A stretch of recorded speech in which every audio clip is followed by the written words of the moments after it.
News వాస్తవాల ప్రతిబింబం. Welcome to be news. Ambedkar Konaseema జిల్లా ముమ్మిడివరం నియోజకవర్గం యానం సరిహద్దుల్లో మళ్లీ ఎస్టీపీ ప్లాంట్ వివాదం. భారీ పోలీస్ బందోబస్తు మధ్య పనులు ప్రారంభం. కాకినాడ జిల్లా తాళ్లరేవు మండలం పోలేకూరు గ్రామ పంచాయతీ పరిధిలో యానం సరిహద్దుకు ఆనుకుని ఉన్న భూమిపై మరోసారి ఉద్రిక్తత పరిస్థితులు నెలకొన్నాయి. అంబేద్కర్ కోనసీమ జిల్లా ముమ్మిడివరం నియోజకవర్గం యానం సరిహద్దుల్లో మళ్లీ ఎస్టీపీ ప్లాంట్ వివాదం. భారీ పోలీస్ బందోబస్తు మధ్య పనులు ప్రారంభం. కాకినాడ జిల్లా తాళ్లరేవు మండలం పోలేకూరు గ్రామ పంచాయతీ పరిధిలో యానం సరిహద్దుకు ఆనుకుని ఉన్న భూమిపై మరోసారి ఉద్రిక్తత పరిస్థితులు నెలకొన్నాయి. గతంలో ఈ స్థలంలో ఎస్టీపీ నిర్మాణంపై జరిగిన వివాదం సద్దుమణిగిందని భావించిన కొద్ది రోజులకే ఈ అంశం మళ్లీ తెరపైకి వచ్చింది. ఈ రోజు యానం ప్రాంతానికి చెందిన పీడబ్ల్యూడీ అధికారులు పోలీసు అధికారుల సమక్షంలో ప్రతిపాదిత ఎస్టీపీ ప్లాంట్ నిర్మాణానికి సంబంధించిన స్థలాన్ని మట్టితో నింపే పనులు చేపట్టారు. ఎలాంటి అవాంఛనీయ ఘటనలు చోటు చేసుకోకుండా ఆంధ్రప్రదేశ్ పోలీసులు భారీ బందోబస్తు ఏర్పాటు చేసి భద్రతా చర్యలను కట్టుదిట్టం చేశారు. పోలీసుల పహార మధ్య యంత్రాలతో పనులు కొనసాగాయి. ఈ పరిణామం మరోసారి స్థానికంగా చర్చనీయాంశంగా మారింది. గతంలో ఈ స్థలంపై అభ్యంతరాలు వ్యక్తం చేసిన స్థానికులు, ప్రజాప్రతినిధులు తదుపరి ఎలాంటి నిర్ణయం తీసుకుంటారనేది ఆసక్తికరంగా మారింది. ఈ వ్యవహారంపై అధికారుల నుంచి అధికారిక ప్రకటన వెలువడాల్సి ఉంది. మాకు రోడ్డు బ్లాక్ కానీ ఇంకోటి కానీ మా సైడ్ నుంచి వస్తే మేము కాస్తాం.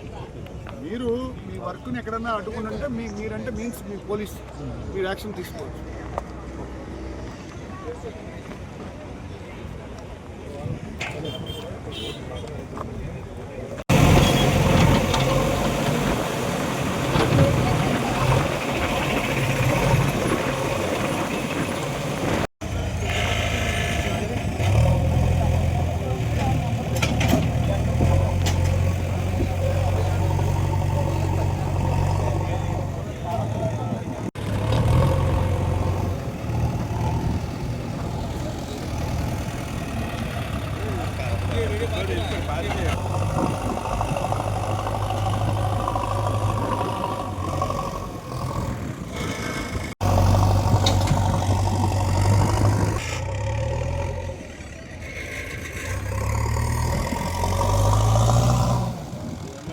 చేయమండి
ఆంధ్ర అయితే మనకుండే గవర్నమెంట్ ఆలోచన ప్రకారం ఈ భూమంతా 2,000 ఎకరాలు చేస్తున్నారు. ఆ విలేజర్స్ ఇక్కడికి వచ్చి ధర్నా చేయడం కంటే జరుగుతుంది. అది వచ్చే మెయిన్ పార్ట్ తీసి రోడ్డు మీద అడ్డగా మనకుండే ఇండస్ట్రీ సీఎం గారు ఎవరు కూడా రోడ్డు మీద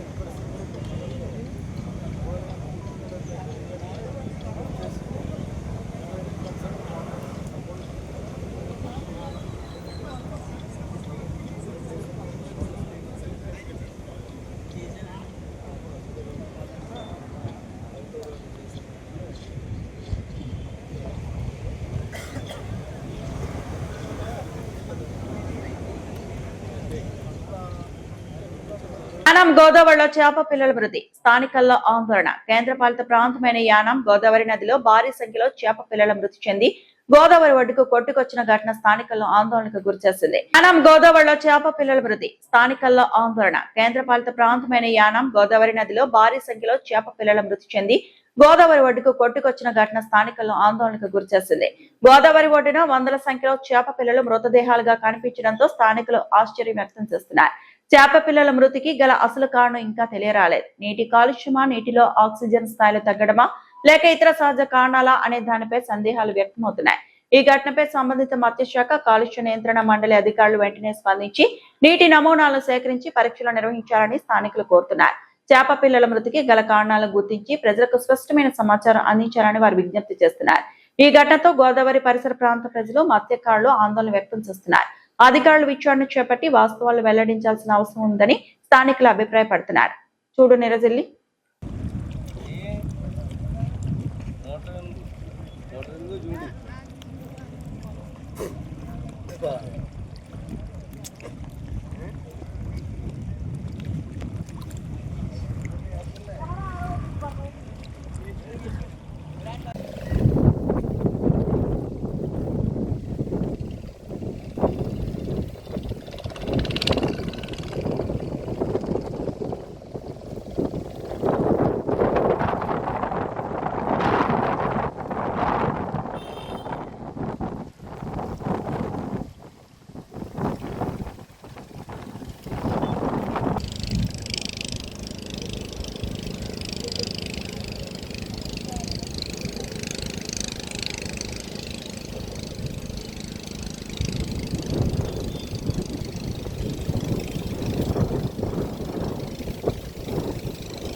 ప్రముఖ పుణ్యక్షేత్రం ద్వారకా తిరుమల శ్రీ వెంకటేశ్వర స్వామి వారి దేవస్థానం నందు ఈ రోజు హుండీల లెక్కించగా నగదు 1,98,46,114 రూపాయలు, బంగారం 219 గ్రాములు, వెండి 2 కేజీల 70 గ్రాములు మరియు పలు విదేశీ కరెన్సీ నోట్లు వచ్చాయని ఆలయ ఈవో వేండ్ర త్రినాథరావు తెలిపారు. ప్రముఖ పుణ్యక్షేత్రం ద్వారకా తిరుమల శ్రీ వెంకటేశ్వర స్వామి వారి దేవస్థానం నందు ఈ రోజు హుండీల లెక్కించగా నగదు 1,98,46,114 రూపాయలు, బంగారం 219 గ్రాములు, వెండి 2 కేజీల 70 గ్రాములు మరియు పలు విదేశీ కరెన్సీ నోట్లు వచ్చాయని ఆలయ ఈవో వేండ్ర త్రినాథరావు తెలిపారు.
వ్యవసాయ సహకార పరపతి సంఘం ద్వారా రైతులకు ఎరువుల విక్రయాలను ఆచంట ఎమ్మెల్యే పితాని సత్యనారాయణ ప్రారంభించారు.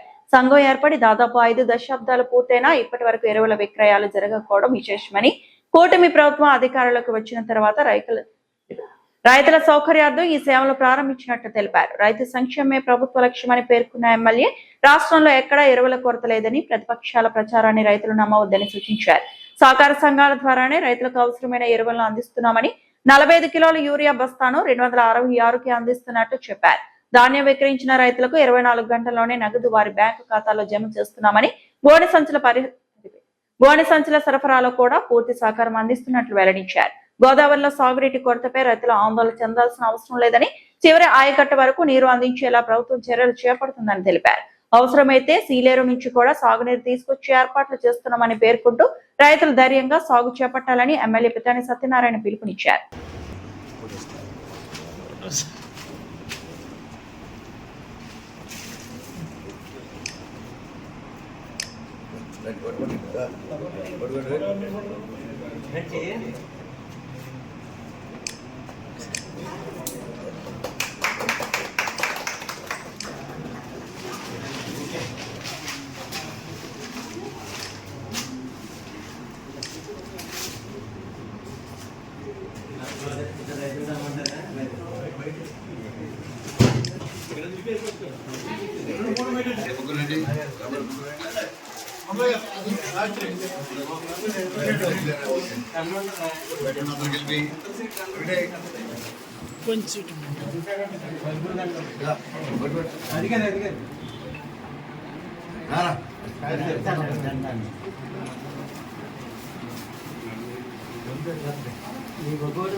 ఫస్ట్ డోస్లో రాడు, సెకండ్ డోస్ టైంలో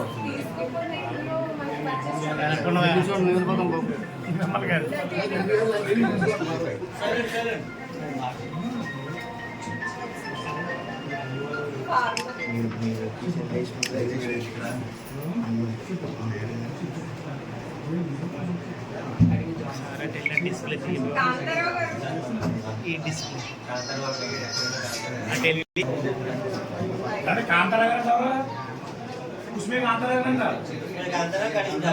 कड़ी जानो 2 मोटर బయట పెట్టిందంటారు. జాను ఆధార్ ఫోన్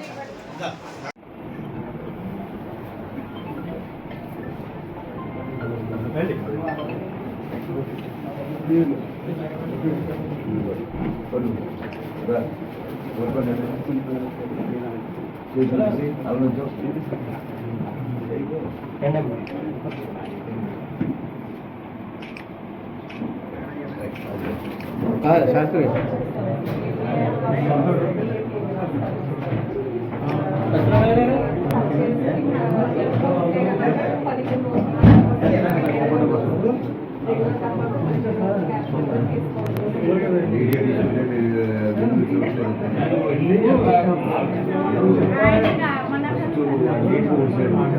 ఫస్ట్ డోస్లో రాడు, సెకండ్ డోస్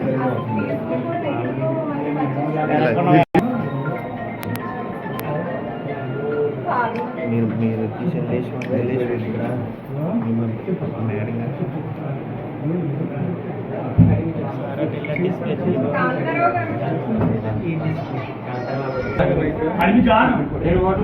ఎలా ఉంది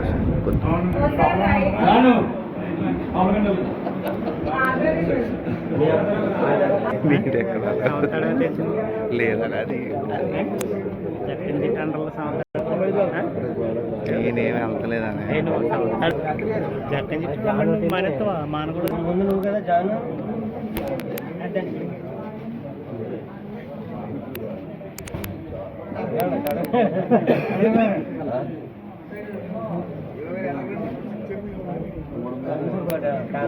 ఈ పక్కన కెమెరా నా దగ్గర రాను పక్కన నుంచి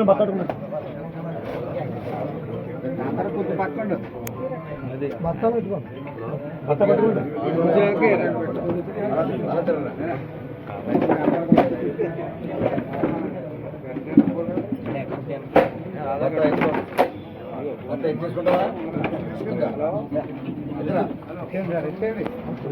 సార్ సైడ్ సార్ పడాలి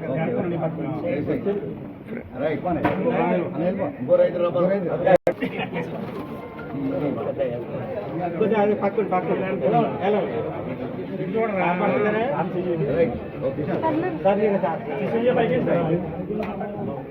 ఓకే సార్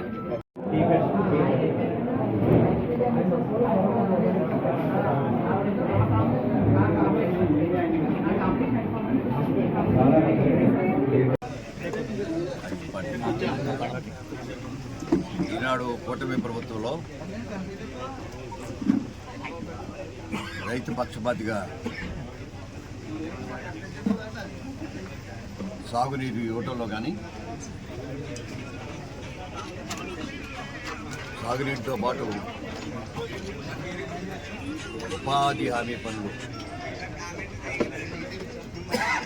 సీజనల్ క్రాప్ హార్వెస్టింగ్లో కానీ ప్లాంటేషన్ టైంలో కానీ ఉపాధి హామీ పథకాల్లో ప్రభుత్వం ఈనాడు ఎన్డీఏ కూటమి ప్రభుత్వం కొన్ని నిర్ణయాలు చేసి వ్యవసాయదారుడికి వెసులుబాటు కల్పించిన విషయాన్ని కూడా ఒక మంచి నిర్ణయాన్ని అభినందిస్తున్నా. ఈనాడు ఎరువులు అందట్లేదని, ఎరువులు కొరతని మాట్లాడే ప్రతిపక్ష పార్టీ అంటే చెప్తాను. ఎప్పుడు కూడా ఈరోజు ప్రభుత్వంలో ఎరువులు కొరత అనేది లేదు అనే మాట స్పష్టంగా చెప్తాం. ఎక్కడన్నా కొరత వస్తే గ్యాప్ అంతే, లేని ఎరువులు లేవనే మాట అసత్యం, సత్యానికి దూరంగా ఉన్నాయనే మాట చెప్తాం. ఈనాడు మరి ఒక విషయం ఏంటంటే ఎరువులు కృత్రిమ కొరతకి క్రియేట్ చేస్తున్న సందర్భంగా రైతు ఖాతా పేరిట వారి యొక్క భూమిని యాప్ ద్వారా నమోదు చేసి అర్హత కలిగిన ప్రతి ఒక్క రైతుకి ఆ ఎరువు తీసుకోకపోతే ఆ ఎరువును కూడా దాచిపెట్టే ఒక వినూతనమైన అగ్రికల్చర్ డిపార్ట్మెంట్ పెట్టి రైతుకి ఎంత భూమి ఉందో, 1 ఎకరం ఉంటే 2 బస్తాలు యూరియా ఇచ్చే కార్యక్రమం, 5 కాంప్లెక్స్ కావాలంటే ఏదైతే వాళ్ళని. అలాగే ఒక భూమి 47 సెంట్లు ఉంది, ఇప్పుడే చూసే రైతుకి ఒక రైతుకి ఇచ్చాము. అతని అర్హత 47 సెంట్లకి ఒక బస్తా ఇచ్చే కార్యక్రమం ఇవాళ చూసినట్టయితే ఇవాళ యాప్ చూసాం. యాప్ ఉంది, రైతులకు ఏ రకంగా ఇస్తున్నాం అనే మాట చెప్తున్నప్పుడు కూడా ఇవాళ ప్రత్యక్షంగా చూసాం. దాంట్లో రైతులకు ఇబ్బంది లేని రకంగా వారి అర్హత కలిగితే వారు ఎక్కడ పట్టుకెళ్ళకపోతే వారికి ఇచ్చే కార్యక్రమం ప్రభుత్వం అధికారులను ఆదేశించింది అగ్రికల్చర్ డిపార్ట్మెంటు. దానికి సంబంధించిన ఎరువుని ఫెర్టిలైజర్స్ పంపిణీ కార్యక్రమాలు కూడా చేస్తాం. ఈనాడు తిరుగొండ వ్యవసాయ పరపతి బ్యాంక్ సంబంధించిన ఒక కార్యక్రమం ఈ సొసైటీ స్థాపించి సుమారు 50 సంవత్సరాలు పెట్టింది. ఇంతవరకు ఎరువులు కానీ పురుగు మందులు కానీ సరఫరా చేసిన దాఖలాలు లేవు. ఎన్డీఏ కూటమి అధికారం వచ్చిన తర్వాత కొత్త పాతవర్గం వచ్చి పాలకవర్గం వచ్చింది. రైతులకు అందుబాటు విధంగా కోఆపరేటివ్ సొసైటీ ఎరువుల పంపిణీ కార్యక్రమం ఈరోజు 50 సంవత్సరాల తర్వాత ప్రారంభించిన ఈ సందర్భంగా పాలకవర్గ అధ్యక్షులు, పాలకవర్గ సభ్యులందరూ కూడా హృదయపూర్వకంగా అధికారులు కూడా అభినందిస్తున్నాను. ఈనాడు ఈ కార్యక్రమంతో పాటు రైతు ధాన్యం కొనుగోలు కానీ 24 గంటలు ఇచ్చే కార్యక్రమం చేస్తా ఉన్నాం. సంచులు లేని కొరతను కూడా తీరుస్తూ ఎప్పటికప్పుడు రైతుల పక్షాన. ఇదివరకు రైతులు ధాన్యం అమ్మాలంటే ఈ జిల్లా నుంచి ఇతర జిల్లాలలోంచి వచ్చేది. ఈనాడు ఈ ప్రభుత్వం తీసుకున్న కొన్ని నిర్ణయాలు, సివిల్ సప్లైస్ డిపార్ట్మెంట్ తీసుకున్న కొన్ని నిర్ణయాలు రైతు దగ్గరగా ఉండే రైస్ మిల్లుని ఎన్నుకునే అవకాశాన్ని కూడా ఈ ప్రభుత్వం కల్పించిందనే మాట. ఇది రైతు యొక్క పక్షపాతిగా ఇంతకన్నా నేను చెప్పలేదు. ఒక పక్క సాగునీరు ఎద్దడి ఉంది, ఒక పక్క వర్షాలు పట్టలేదు. పడనే విధంగా ఉన్నప్పుడు కూడా ఇవాళ మొన్నటి వరకు గోదావరి ఇన్ఫ్లోస్ లేవని రైతులు ఆందోళన పడుతూ ఉన్నారు. అధికారులు కూడా, ప్రభుత్వం కూడా ఆందోళన పడింది. దానికోసమే ఇదివరకు దాల్వా తీసుకునే సీలియర్ ప్రాజెక్ట్ నుంచి కూడా నీళ్లు తీసుకుని రైతులకి అందుబాటు తీసుకొచ్చాం. మరొక కొత్త విషయం ఏంటంటే భగవంతుడు ఖండించాడు. పైన వర్షాలు పడుతూ ఉన్నాయి మహారాష్ట్ర ప్రాంతంలో, తద్వారా కెరటాలు పొంగుతూ ఉంది గోదావరికి. తద్వారా ఇవాళ రైతులకు కూడా నీరు కొరత లేని గ్రామాల్లో నిన్నటి వరకు 4,000 క్యూసిక్స్ వాటర్ ఇస్తూ ఉంది. నిన్న నుంచి 7,000 క్యూసిక్స్ ఈ యొక్క రైట్ బ్యాంక్ కెనాల్కి ఇవాళ ప్రత్యేకిస్తున్న సందర్భంగా ఇది ఒక ఆనందమైన విషయం. రైతులు గ్రహించుకుని వెంటనే దున్నులు దున్నండి, ప్లాంటేషన్ చేయమని ముందుగా ఈ కార్యక్రమాన్ని క్రాప్ ఏదైతే ఇవాళ ప్లాంటేషన్ జరుగుతూ ఉందో నీటికి ఎద్దడి లేదనే మాట స్పష్టంగా ఈ ప్రభుత్వాన్ని హామీస్తున్నాం. రైతులు ఇమీడియట్గా ఉడుపులు ఓడ్చండి, ఎవరైతే ఆకుమళ్ళు వేసుకున్నారో వారు సిద్ధమైన సందర్భంగా నీటి ఎద్దడి లేదు అనే మాట చెప్తూ ఈ కార్యక్రమంలో ప్రత్యేకంగా రైతు పక్షపాతి ప్రభుత్వంగా ఈనాడు చంద్రబాబు నాయుడు ముఖ్యమంత్రిగా, ఉప ముఖ్యమంత్రి పవన్ కళ్యాణ్ గారు, ఇవాళ భారతీయ జనతా పార్టీ 3 పార్టీలు కలిసి ఈ రాష్ట్రంలో అభివృద్ధి, సంక్షేమం రెండు కలిగా నడుపుతుంది. ఎవరు చూసినా సరే పేదవాడి పక్షాన ఉన్నారనే మాట ఎవరు చెప్పినప్పుడు కూడా రైతు పక్షపాతిగా ఉన్నామనే మాట కూడా చెప్తాను. అభివృద్ధి ఈనాడు కళ్ళు కనబడే విధంగా చేస్తున్నప్పుడు కూడా ఒక ప్రతిపక్ష పార్టీ ఒక దుర్మార్గమైన ఆలోచనతోటి ఏం చేసినా చేయలేదని, చిన్న కులాల మధ్యలో, మతాల మధ్యలో వ్యత్యాసాలు శిస్తులు పెట్టి పబ్బం గడుపుకోవాలనే విషయాన్ని తీవ్రంగా ఖండిస్తున్నాననే మాట చెప్తా ఉన్నాను. ఇటువంటి దుర్మార్గమైన ప్రతిపక్ష పార్టీ ఏ రాష్ట్రంలో ఉండడానికి వెళ్ళేది, ఈ రాష్ట్రంలో కాదు ఏ రాష్ట్రంలో కూడా ఉండడానికి వెళ్ళలేదు. ఈనాడు కూడా ఒక ప్రతిపక్ష పాత్ర పోషించాలంటే ప్రజల పక్షాన నుండి ప్రభుత్వం మీద ఒత్తిడి తీసుకొచ్చే కార్యక్రమం చేయాలి తప్ప ఈ అధికారం కోసం ప్రజల్లో అలజడి గుర్తించడం, ప్రభుత్వం మీద అల్లరి చేయడం, చేసింది కూడా చేయలేదని చెప్పడం, లేదు చిన్న విషయం జరిగితే దాన్ని పెద్ద మొత్తంలో కులాల మధ్యలో, మతాల మధ్యలో చిచ్చు పెట్టాలని ప్రయత్నం చేస్తే జగన్మోహన్ రెడ్డిది మంచిది కాదు, వైఎస్ఆర్ పార్టీ నాయకుడు కూడా మంచిది కాదని తీవ్రంగా ఖండిస్తున్నాం. Thank you. ఏపీ ప్రభుత్వం ఏపీఎస్ఎస్డిసి ఎన్సీఎస్ సంయుక్తంగా నిర్వహించిన ఉద్యోగ దిక్సూచి mega placement drive Narsapuram YN కళాశాలలో జరిగింది. ఈ కార్యక్రమానికి ప్రభుత్వ whip Narsapuram MLA Bommidi Nayakar, sub collector Dasuraju హాజరయ్యారు. యువత ఈ అవకాశాన్ని సద్వినియోగం చేసుకుని ఉద్యోగాలు సాధించాలని బొమ్మిడి నాయకర్ సూచించారు. ఈ ఉద్యోగ మేళాలో పలు ప్రముఖ సంస్థలు పాల్గొని వివిధ అర్హతలు కలిగిన అభ్యర్థులకు ఉద్యోగ అవకాశాలు కల్పించాయి. కార్యక్రమంలో జనసేన, టీడీపీ, బీజేపీ నాయకులు, కార్యకర్తలు, యువత పాల్గొన్నారు.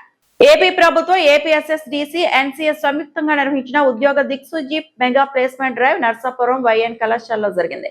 ఈ కార్యక్రమానికి ప్రభుత్వ whip Narsapuram MLA Bommidi Nayakar, sub collector Dasuraju హాజరయ్యారు. యువత ఈ అవకాశాన్ని సద్వినియోగం చేసుకుని ఉద్యోగాలు సాధించాలని బొమ్మిడి నాయకర్ సూచించారు.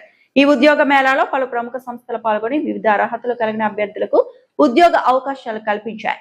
కార్యక్రమంలో జనసేన, టీడీపీ, బీజేపీ నాయకులు, కార్యకర్తలు, యువత పాల్గొన్నారు.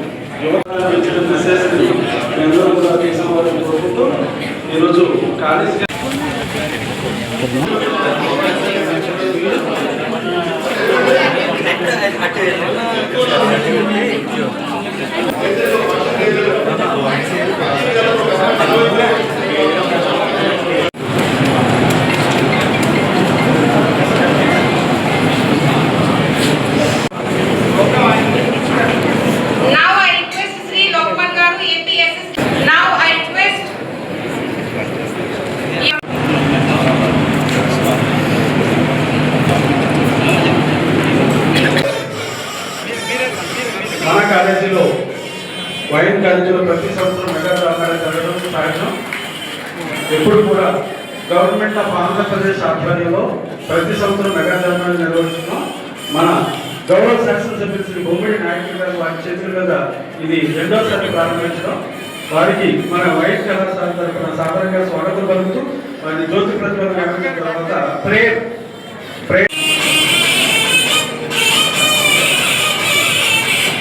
ఈరోజు శ్రీమతి నాగరాణి గారు తన టీషర్ట్ రాలేకపోయారు. మేడం గారు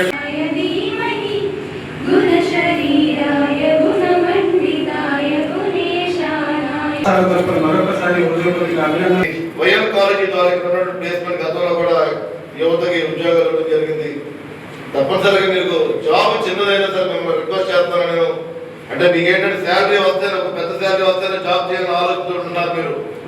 మీరు ఎక్కడో చోట అకౌంటెంట్ అవ్వాలి. మీరు శాలరీ ఎంత కాదు. ఫస్ట్ ఆఫ్ ఆల్ మీరు ఏదో జాబ్లో మీరు ఖాళీగా ఉండకూడదు. కాబట్టి ఏదో ఒక జాబ్లో మీరు ఫుల్ఫిల్ అవుతాయి కనుక దాంతో భవిష్యత్తులో మీరు ఏదైనా అవకాశం ఉంటే కనుక వేరే జాబ్కి వెళ్ళే విధంగా ఉంటుంది.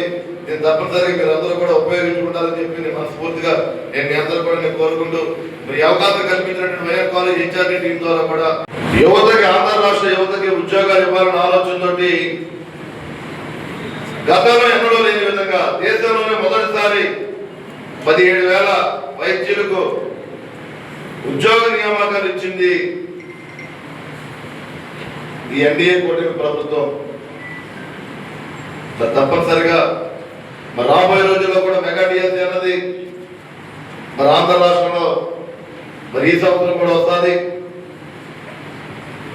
మరి దాని ద్వారా కూడా కొంత యువతకి ఉద్యోగాలు వచ్చే అవకాశాలు ఉంటాయి. కాబట్టి తప్పనిసరిగా అందరూ కూడా దాన్ని ఉపయోగించుకోవాలని చెప్పి ఈ సందర్భంగా తెలియజేస్తున్నాను. నేను మరి పోలీస్ నియామకాలు కూడా కొన్ని పోస్టులు ఇవ్వడం జరిగింది. అంటే ఇవాళ ఈ ఆంధ్ర రాష్ట్రంలోని ఎన్డీఏ కూటమి ప్రభుత్వం అది యువత కోసం తప్పనిసరిగా అన్ని రకాలుగా కూడా పనిచేస్తుంది. ఇండస్ట్రియల్ విషయంలో కూడా చూసుకుంటే కనుక యువతకు ఉపాధి కలిగించే విధంగా వాళ్ళు ఇండివిజువల్గా కూడా ఆర్థికంగా ముందుకు తీసుకెళ్లే విధంగా మరి ఇండస్ట్రీస్ కూడా మన రాష్ట్రానికి వస్తున్నాయి. పెట్టుబడులు లక్షల కోట్ల రూపాయలు పెట్టుబడులు పెట్టే విధంగా ఈరోజు మన ఆంధ్ర రాష్ట్రానికి ఇండస్ట్రీస్ వస్తున్నాయి. మీరు కూడా అంటే మీరు ఏదైతే ఎన్నుకున్నారో మీరు జాబ్ ద్వారా మీరు ముందుకెళ్తున్నారు. మీరు మరి ఇండస్ట్రీస్ ద్వారా కూడా ముందుకెళ్లే యువత కూడా తప్పనిసరిగా ప్రభుత్వం ఏదైతే సహాయ సహకారాలు అందిస్తుందో సబ్సిడీ రూపంలో కానీ వివిధ రకాలుగా ఇండస్ట్రీస్ కూడా ఇస్తుంది. తప్పనిసరిగా ప్రతి యువత కూడా వాటిని ఉపయోగించుకుని ముందుకెళ్ళాలని చెప్పి ఈ సందర్భంగా నేను తెలియజేస్తున్నాను. 3 లేకుండా మొదలయ్యి మీ స్కిల్ బట్టి వాళ్ళు ఎంతవరకు అయినా తీసుకెళ్తారు. మరి ఇది ఇటువంటి మనకి జాబ్ మేళాలు పెట్టడం వల్ల జిల్లాలో చదువుతున్నటువంటి యువకులకి ఒక రకమైనటువంటి వాళ్ళ భవిష్యత్తు పైన ఒక భరోసా, తల్లిదండ్రులు కూడా పిల్లలు చదివిస్తున్నందుకు ఒక భద్రత, భరోసా ఉంటుంది. మరి దీనికి సంబంధించి మరి మన ఆంధ్రప్రదేశ్ ముఖ్యమంత్రి గారికి శ్రీ నారా చంద్రబాబు నాయుడు గారికి అదేవిధంగా మరి ఈ యొక్క ఆంధ్రప్రదేశ్లో స్కిల్ డెవలప్మెంట్ బాగా పెంపొందించాలి అన్న సదుద్దేశం పనిచేస్తున్నటువంటి శ్రీ నారా లోకేష్ గారు, అదేవిధంగా మరి మన నియోజకవర్గంలో ప్రత్యేకంగా ఫోకస్ చేస్తూ అదేవిధంగా రాష్ట్రంలో ప్రతి పల్లె ప్రతి పట్టణం కూడా యువకులు బాగా డెవలప్ అయ్యి ముందుకు రావాలన్న దృఢ సంకల్పంతో ప్రజలతో పనిచేస్తున్నటువంటి డిప్యూటీ సీఎం శ్రీ పవన్ కళ్యాణ్ గారికి, అదేవిధంగా మరి మన ప్రాంతం మరి మనకు తెలిసి కర్నాటకలో చాలా పెద్ద స్కిల్ డెవలప్మెంట్ సెంటర్ ఉంది. మరి ఈ చుట్టుపక్కల వాస్తవ ప్రాంతాల్లో కూడా లేదా ఇంచుమించు రాష్ట్రంలో కూడా అటువంటి ఒక skill development centre with AC అంటే కొన్ని రూమ్స్ ఏసీ అని ఇంకా తజ్మా హాల్స్ కూడా త్వరలో ఏసీ అవుతుంది. మరి అంత ఎక్విప్మెంట్తో ఒక అందమైన ప్రాంతంలో ఒక స్కిల్ డెవలప్మెంట్ ఉంది. అక్కడ నుంచి చాలా మంది స్కిల్ డెవలప్ చేసుకుని దాదాపు 6 బ్యాచ్లు అయినాయి అనమాట. అంత డ్రోన్ టెక్నాలజీ మీద అంతమంది వస్తున్నారు. చాలా పోటీ పెరిగిపోయింది అక్కడ. మరి అటువంటి సెంటర్ని ఏర్పాటు చేసినటువంటి మన నియోజకవర్గ అభివృద్ధికి ఎప్పుడు పాటుపడేటువంటి మన సెంట్రల్ మినిస్టర్ శ్రీమతి నిర్మలా సీతారామన్ గారికి మరి వీళ్ళందరికీ ధన్యవాదాలు. మరి ఈ వార్తలందరితో సమాప్తం.